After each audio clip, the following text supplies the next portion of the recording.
So, I don't know what this place is called, but Sam's inside buying drinks. We're at a shop. What is this place? What's that? Whatever that says there. Something caught.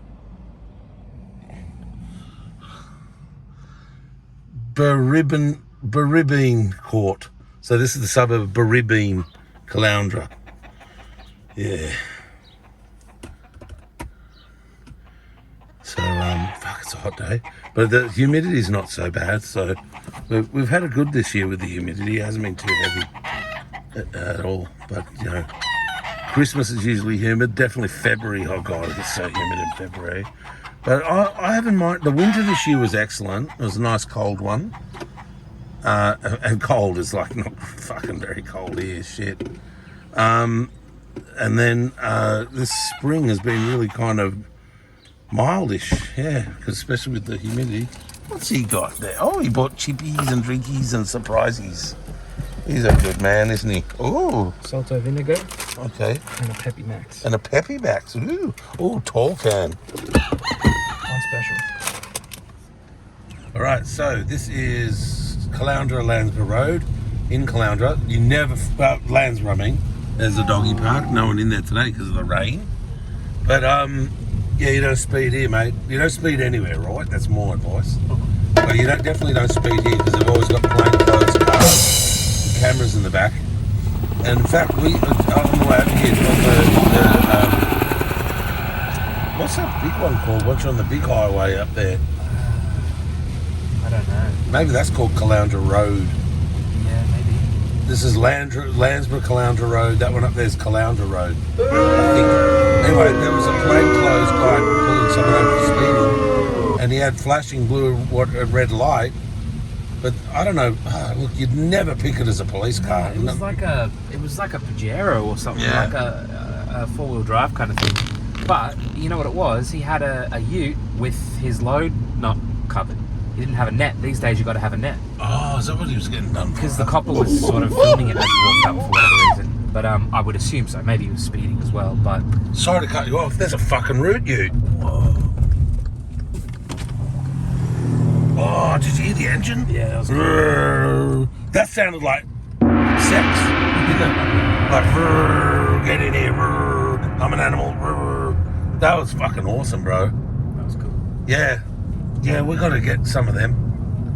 Those root utes. They call them what? Root utes, sin bins, shaggin' wagons. There's probably other names, but Samo, there was these two chicks who used to live next door to me in Canberra. One was 16, one was 18, I think. Yeah. And they both had army boyfriends. Yeah. And the guys, army boyfriends, used to come down in the 2 panel vans. They'd come down and then they'd sleep on the front lawn of the house because they were 2 sisters, right? Yeah. And in each panel van was a bed in the back, and they were porking them. Oh, really? Yeah, but both those guys that they were dating did marry them. I think both those girls are now divorced from those guys. Oh, okay. And all that.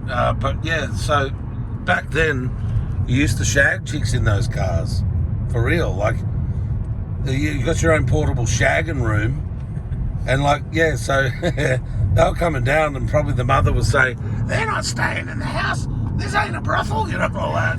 Then they just park their fucking car on the lawn out the front, and then the chicks just go in there. Yeah, well. So I guess I don't know if the mother knew or she'd have to know that they were out there. Surely.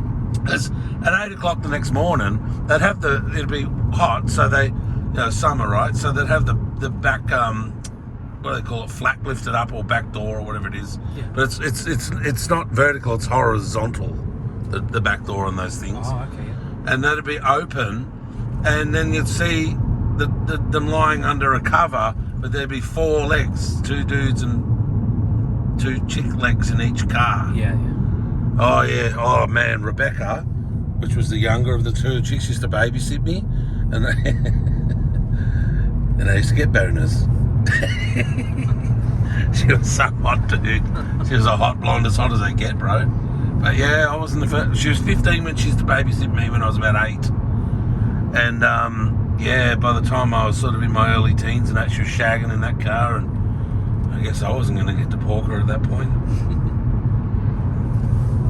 Fair enough. So coming along here, see all these units, right? See there, 1, 2, there's 8 there. They were all units. See, you can see them, people. That's what's going to happen with this house here. They will floor it. No, what do they floor it? Level it. That's the word. And what they'll then do is put a block of units there, like all those other ones. Because they all used to be houses too. And that's what we're talking about in the video from Beerwah to Currumundi. This video will be entitled From Currumundi to Beerwah. Sam really hates that house because there's so many people living there. He thinks they're like rabbits in a warren, and there's always 8 cars parked out the front. And he thinks they're broke riffraff, I guess. They're always burning off and just driving off. Fucking scumbags. And you can't drive off, will you? On my street, fucking rat. It's a tiny house. I don't understand how.